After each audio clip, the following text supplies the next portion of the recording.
Une large voie bordée de petits immeubles récents et de terrains vagues. En cette fin d'après-midi, la rue du Père Favron de Saint-Pierre s'anime.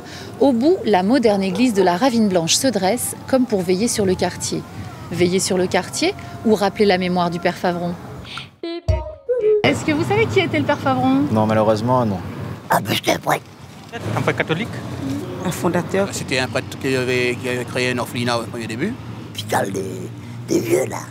Un centre pour les enfants handicapés, c'est-à-dire sourds et muets et aveugles. Et puis surtout à Bois d'Olive, où il a monté une maison pour s'occuper des handicapés.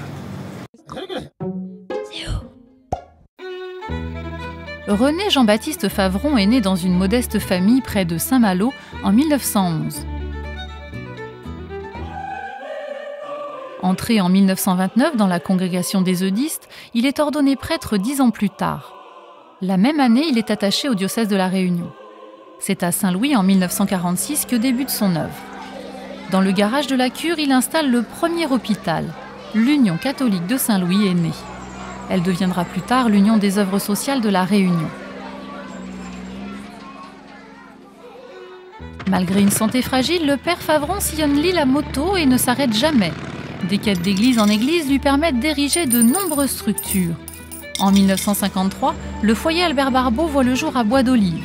Sur ce terrain de 15 hectares, il y érigera au fil des années des maisons, un économat, un atelier et même une grande église de 1500 places. Il ouvre également une école d'aide-soignante, un village d'une 50aine de maisons à Cambourg, un foyer de jeunes travailleurs et le premier magasin pilote de La Réunion pour offrir aux plus nécessiteux des produits à moindre coût.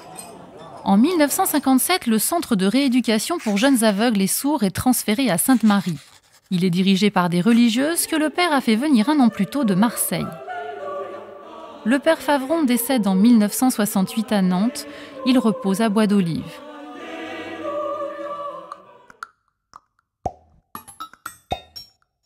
Et